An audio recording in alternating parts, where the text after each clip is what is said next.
Oh, hey, what's going on, everybody? Glad to be right back with you, right here on the porch for a little porch talk. You're riding with the Valet. I'm Valet Delroy. If this is your first time here, welcome. This is Living to Be Known, Living in Flow Motion. Two things I push all the time, and I'm just glad that you're here with me today. Lately, I've been talking about getting on YouTube and confidence. In my last video, I talked about how you can build more confidence by becoming more familiar, right? Either more familiar with yourself or more familiar with your situation or the thing you feel less confident in.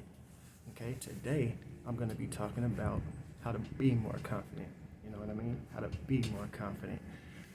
You can work on building your confidence in areas that you might not be confident in, but that doesn't mean that you should not still be confident in the things that you do have and the things that you do know and the things that you can depend on, all right? Now, just do me a quick little favor. Go ahead and like this video, okay? Subscribe if you're not subscribed. Hit the bell for notifications. You know what I mean? I learned that from other YouTubers. That's pretty tight, right? And you can continue to ride with the Valet, all right? Now that that's out the way, give me one sec. Excuse me.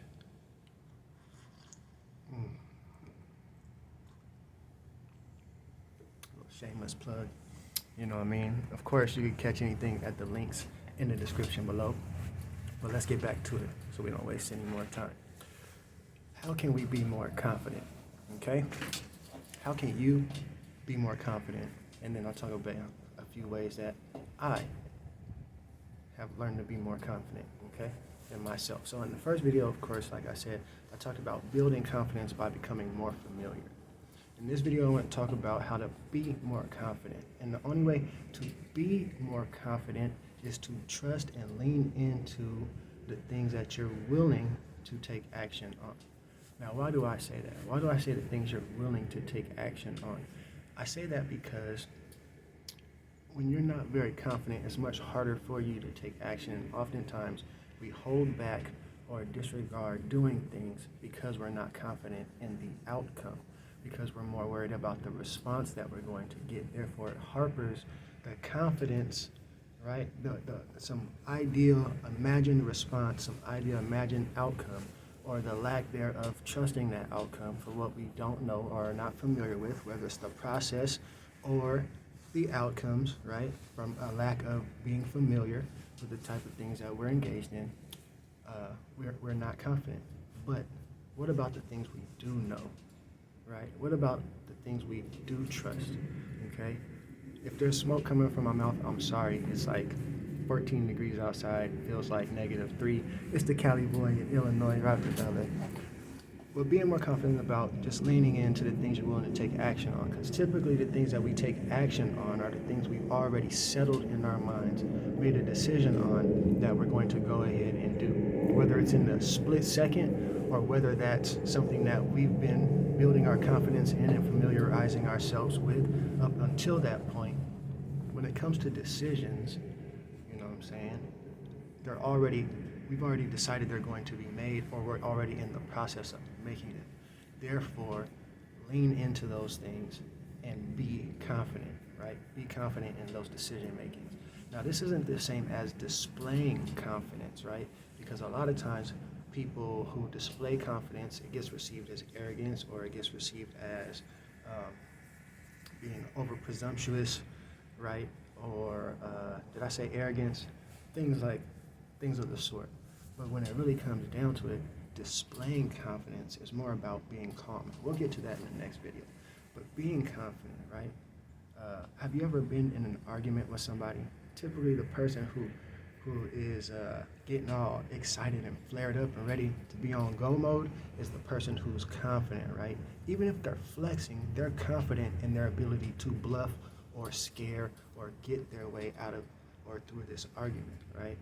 It's always, I know what you don't know, let me hit you with this. It's always, I got a one-up on you, let me get you with this. When it comes to business, people who have been through the business process, people who have engaged in a lot of business, certain trades, and have been in certain rooms or in certain situations, maybe you've gone from a regular employee to a manager, from a manager to corporate, from corporate to direct sales, right? Each one of these situations gives us a practice, right, to situations and abilities that we know, right, can be sure we know either that we thrive in, right, or that we know this situation well enough that we can navigate in, right? So being more confident is about leaning into what you know, and always go into a situation with the things that you know. If you ever feel that you're in a situation where you don't know, how can you still be confident? You can be confident by depending on the things, right, that your counterpart, right, your situation, or the person in front of you, or the people in front of you, right, if I use public speaking again as an example, lean into what they don't know. You know what they don't know. What they might not know is things about you, things about how you feel. If you're nervous, they don't know that you're nervous, so be confident in the fact that they don't know you're nervous.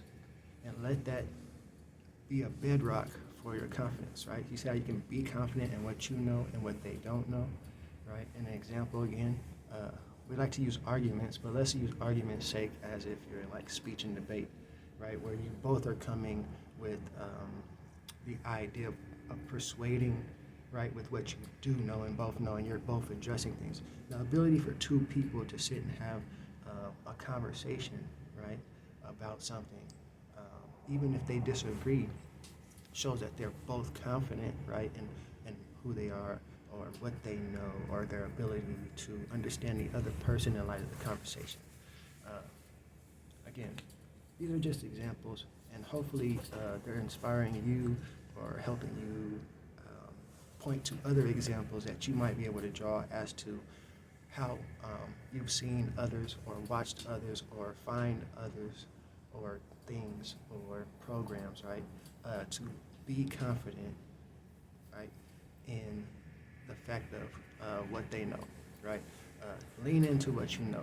Depend on what you know. Depend on who you are, right? Once you become more familiar with yourself, you can always be confident in you and what you know about you. Sometimes this can become a fail-safe, right? Because we're so confident in what we know in our own brain, in the life we've lived from our own point of view, that, again, sometimes we might miss how others are seeing us. But this isn't about how others are seeing us. This is about whether we are confident in what we know. Don't let your confidence be arrogance, okay? How do you know that you're being confident and that you're not being arrogant? Again, you're only depending on what you know. Once you step out of the bounds of what you know, once you start speaking about or on somebody else or things you don't know or a situation you don't know, right? People who try to tell you how to do your job, that makes you more confident because you know your job. People who try to tell you how to run your life, you feel like you're more confident because you know your life. People try to tell you, let's say they're trying to tell you how to change a tire. You would be more confident if you knew how to change a tire, right? If they're talking about sports, or they're talking about the news, or let's say we're talking about raising children, or we're talking about any given subject or situation, lean into what you know. Be confident in that thing. If there's ever a thing that you don't know, be confident in the fact that you are a learner and that you're willing to find out. And that's how you keep from being arrogant. Might have took me a long time to get there, sorry, but I'm working on it, all right? Like I said, this is Valet. I'm just trying to come with one tip at a time, or one point at a time, or one talk at a time about living to be known and living it for emotion, all right? Because this is what it's all about. It's all about building character. It's all about building confidence. It's all about building our connection and our consistency, right? And those things are going to be based on pillars. But we'll definitely get to more and more of those later. I'm glad I could be with you right now for a few minutes. Okay, it's almost 10 minutes. It's cold out here. It's the Cali boy in Illinois, Valet Delroy. Ride with the Valet. You know it's 4 words. And LFM, living to be known. Living it for emotion. Check me out. This is the merch. All the links below. Hit the like bell. Hit the subscription. You know what I'm saying? Check your boy out. Leave a comment. Engage with me. Share this. Because I'm just trying to inspire you out there, as well as my friends and family.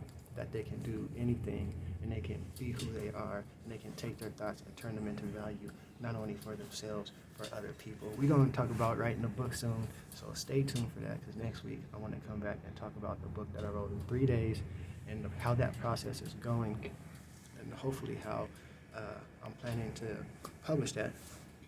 Probably going to be an ebook first, and then transition into bigger and better things. But it's not as hard as you think.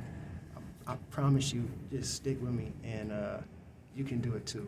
I love y'all out there. You know what I'm saying? Be blessed. Maybe get you a mug because it's cold out here. And I'll get you a nice little LFO sweater. Don't hate on your boy.